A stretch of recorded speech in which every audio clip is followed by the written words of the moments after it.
600 people disappeared in a single night. No fire, no flood, no warning. They were simply gone. And to this day, no one knows how or why. You won't find it on any modern map. Not anymore. It existed. That much we know records from early 20th century Brazil confirm it.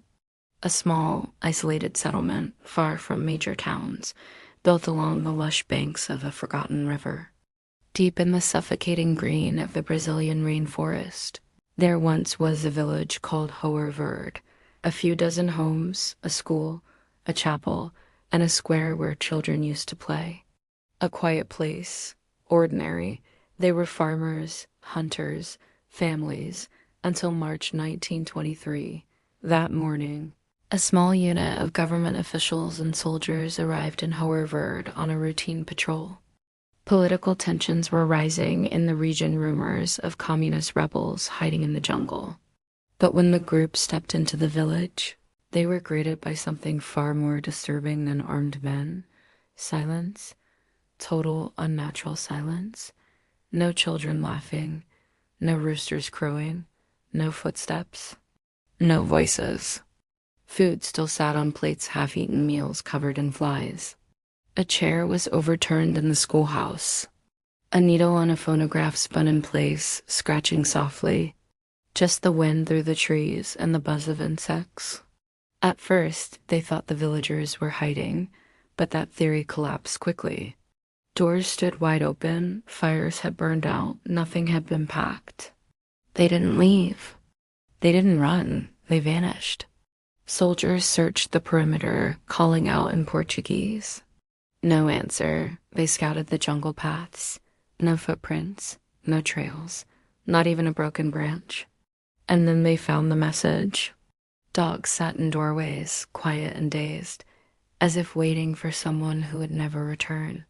Inside the schoolhouse, written in chalk across the blackboard in a shaky hand, one swore he saw a figure moving through the canopy, impossibly tall, impossibly thin. But when he gave chase, he found only empty forest.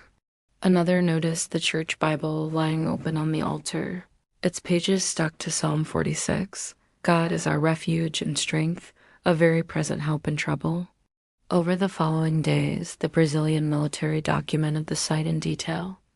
Some claim the villagers had dabbled in forbidden rituals, Amazonian spirits, old gods, nameless forces not meant to be disturbed. There is no salvation. They scoured the riverbanks, opened every home, climbed into the bell tower of the tiny chapel. No bodies, no blood. Not even signs of a struggle. Some say if you walk into that stretch of rainforest alone, you might hear a child laughing or a record spinning. A chill ran down every spine. The captain ordered a full search of the area. One soldier found a shotgun leaning against a tree at the edge of town, fully loaded. But God had not answered here. And then there were the animals. Chickens wandered freely, clucking nervously. Some of the men said they felt watched. Others heard faint whispers from the trees. By nightfall, the patrol had found nothing. They radioed for reinforcements, and by the next morning, Hoer Verde was crawling with investigators. But they found no signs of illness, violence, or mass migration. No graves, no survivors, no answers. Eventually, the village was declared a lost settlement. Locals whispered that it was cursed, that the jungle had taken them, that something ancient had awakened beneath the earth. But the most terrifying theory of all, that it wasn't the first time. Rumors surfaced of older tribes who vanished centuries earlier, tribes with similar warnings scratched into stone, always ending the same way. There is no salvation.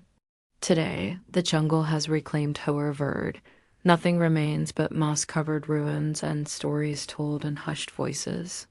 But if you hear the whisper, if the trees go silent, run, because whatever took them might still be there.